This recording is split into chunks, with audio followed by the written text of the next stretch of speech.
முன்னாள் அமைச்சர் ஆனால் நேரு கூட அந்த ரேஷன் அரிசி தான் சாப்பிட்றேன். ஏன்னா சுகர் கம்மியாகும்ட்டு அதை சுகரை கம்மியாகும்னு சொல்லி அது அது மோட்டா அரிசி சாப்பிட்றாரு.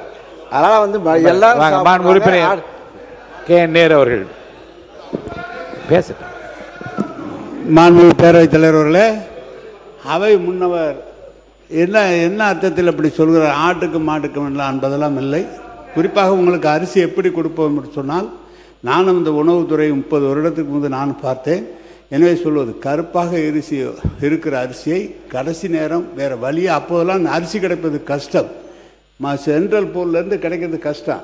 அப்போ அது 1 மாதத்துக்கு 1/2 மாதத்துக்கு கொடுப்பாங்களே தவிர, நம்முடைய மாண்புமிகு உணவுத்துறை அமைச்சர் சக்கரபாணி வந்த பிறகு பாதுகாப்பான குடோன் எந்த காலத்திலும் எந்த உணவு, அவரும் உணவு அமைச்சராக இருந்தார், நானும் உணவு அமைச்சராக இருந்தேன்.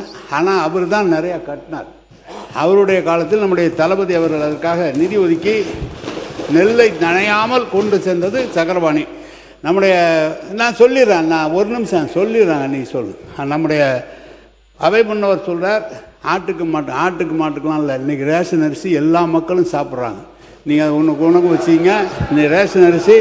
காரணம், ரேஷன் அரிசி சாப்பிடுகிற போது அந்த சர்க்கரை அளவு குறைகிற காரணத்தால் எல்லா மக்களும் அதை எடுத்துக்கொண்டிருக்கிறார்கள். நீ எப்படி காலையில் எழுந்திரிச்சோன்னா நெல்லிக்காய் ஜூஸ் குடிப்பான்னு பேட்டி கொடுக்குறியா?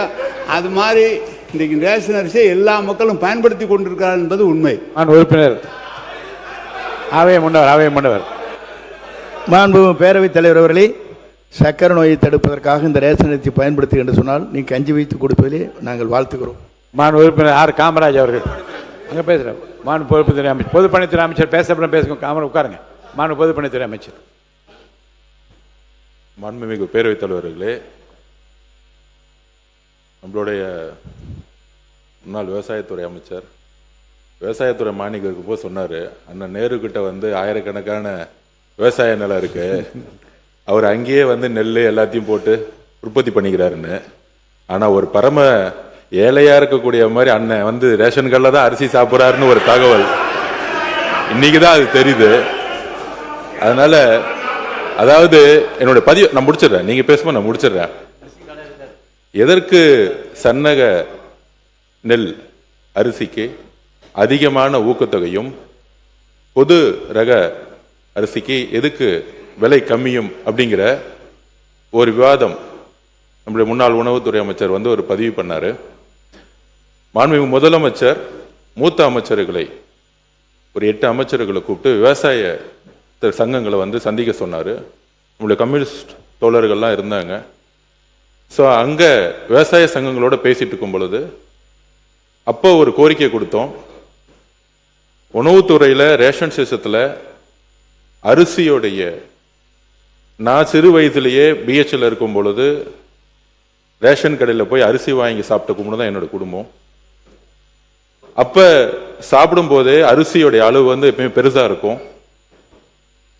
அதோடைய கலர் வந்து பாத்தீங்கன்னா நம்மளுடைய எல்லார் வீட்லயும் இப்ப நம்ம சாப்பிடக்கூடிய அரிசி, நிறைய பேர் சில சட்டமன்ற உறுப்பினர்கள் ரேஷன் அரிசி சாப்பிட்றான்னு சொல்றாங்க. நம்ம அது தனிப்பட்ட இது நான் போல.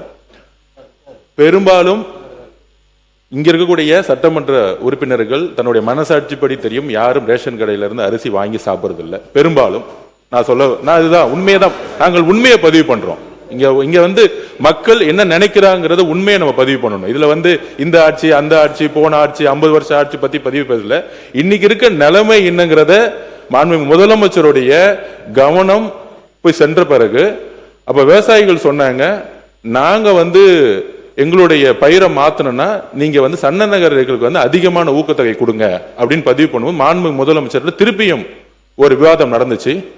அப்ப மாண்புமிகு முதலமைச்சர் சொன்னாரு, மற்ற ஆட்சிகள்லாம் விட்டுருவோம், நம்ம ஆட்சியில கொடுக்கக்கூடிய அரிசி சன்ன நகர் நெல்லா நம்ம கொடுப்போம், அரிசியா கொடுப்போம் மக்களுக்கு. நம்ம ரேஷன்ல கொடுக்கக்கூடிய அரிசியை அனைத்து ரேஷன் கடையில் வச்சிருக்கக்கூடிய எல்லா மக்களும், முக்கியமாக தாய்மார்கள் வாங்கிட்டு போகக்கூடிய அரிசி, அவங்க ஒரு அண்ணனா ஒரு அம்மாவுக்கு ஒரு அரிசி கொடுக்கிற இடத்துல அவர் சொன்னது, நம்ம கொடுக்கிற அரிசி அவங்க வீட்டுல சாப்பிடணும், சாப்பிடக்கூடிய அரிசியா மாத்தணும் சொன்னது எங்களுடைய முதலமைச்சர். இது உண்மை. இதற்குதான் சன்ன நகர் நெல் அரிசிக்கு அதிகமான ஊக்கத்தொகை கொடுத்து டெல்டா மாவட்டங்கள்ல இனி வரும் காலங்கள்ல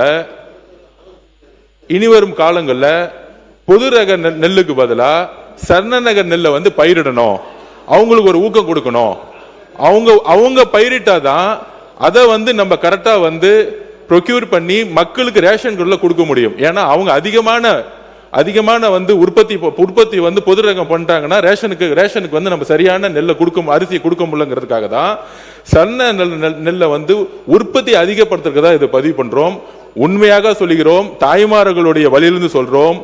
இன்றைக்கு அதை மாற்றக்கூடிய ஒரு அரசாக 90% இன்றைக்கு அந்த அரிசியை வாங்கி யாரும் சாப்பிடுறதில்ல. இட்லி மாவு யூஸ் பண்றாங்க.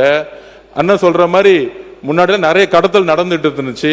இதெல்லாம் தடுத்து ஆந்திராவுக்கு போயிட்டு இருந்துச்சு, கர்நாடகா போயிட்டு அதை தடுத்து நிப்பாட்டி இன்னைக்கு வரக்கூடிய காலத்தில் சன்னநகர் அரிசியை நெல்லை வாங்கி அதை கரெக்டா ஸ்டோரேஜ்ங்கிறது கிடையாது. இது இந்த அரசு அந்த அரசு சொல்லவல்ல. அதிகமான உற்பத்தி வரும் பொழுது தார்பாயை மூடி அப்படிதான் நம்ம ஸ்டோரேஜ் பண்ணி வச்சிருக்கோம். 30-40% தார்பாய் தான் மூடி வச்சிருக்கோம். அப்ப ஸ்டோரேஜை உருவாக்கக்கூடிய இடத்துல நம்மளுடைய உணவுத்துறை அமைச்சரும் சரி, விவசாயத்துறை அமைச்சரும் சேர்ந்து வந்து தனி திட்டங்களை கொண்டு வந்துட்டு இருக்காரு. ஆனால் 70-80% இன்னைக்கு ஒவ்வொரு வீட்லயும் தாய்மார்கள் அரசு கொடுக்கக்கூடிய அரிசியை சாப்பிடுறதுங்கிறத உண்மையான சர்வே ரிப்போர்ட். இந்த உண்மையை மாத்துறதுக்காக தான் இந்த சன்னநகர் நெல்லுக்கான அதிகமான ஊக்கத்தொகையை முதலமைச்சர் அவர்கள் அனௌன்ஸ் பண்ணியிருக்கார்.